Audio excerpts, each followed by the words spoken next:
Leading Leave campaigner, the Conservative MP John Redwood.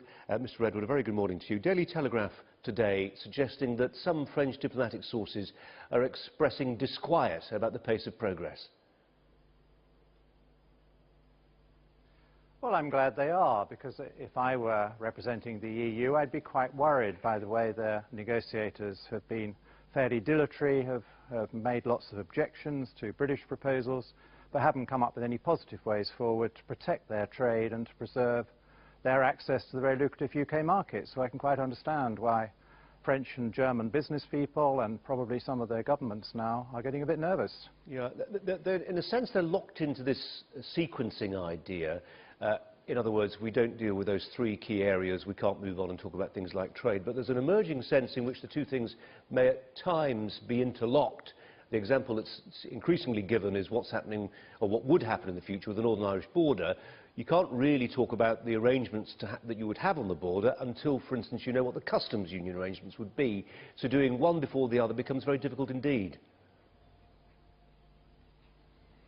Well, that's right. I mean, the main border discussion is, are there going to be tariffs or are there not going to be tariffs, and can we carry on with the current free access that we're recommending?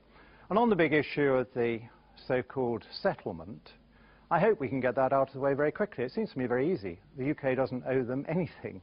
The treaties make no provision for making a leaving present to the EU when you go, just as we didn't get a welcome present when we arrived.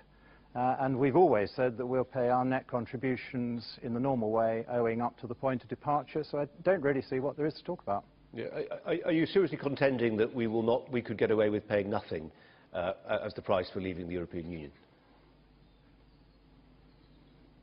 Yeah, there should be no price for leaving the European Union. It's a voluntary association of free states and democracies. Our democracy has voted to leave. There is no penalty clause in the treaties. We helped draft the treaty over exit. There was no provision for sending us an extra bill.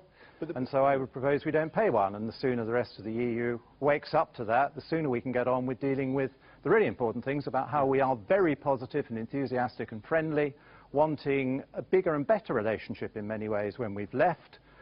What we didn't like was the bills and them telling us what laws we had to impose.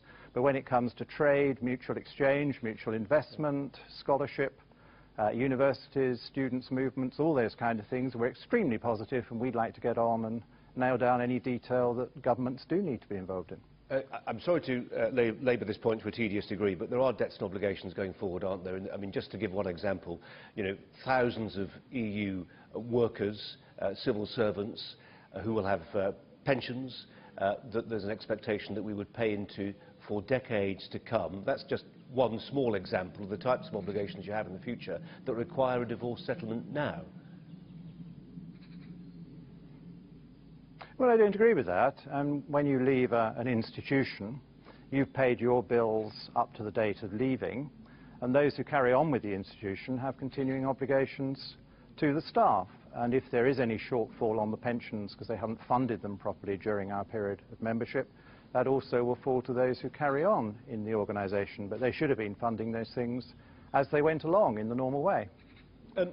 Labour's shift in position, it's been described as some as a much softer version of Brexit they're advocating. Other people talking about a division that they're presenting between retaining membership of an economic EU whilst leaving a political EU.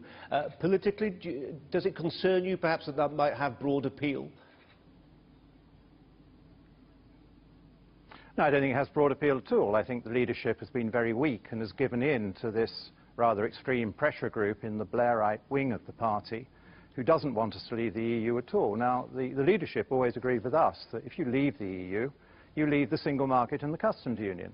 And indeed, this Parliament, after the general election, had a very important vote called by a rebel Blairite Labour MP to get us to stay in the customs union or single market, and it was decisively voted down by this Parliament by a big majority, and the Labour leadership didn't support the rebel MP. I don't know why they changed their mind, because they have an awful lot of Leave voters who will be particularly upset about this change of heart.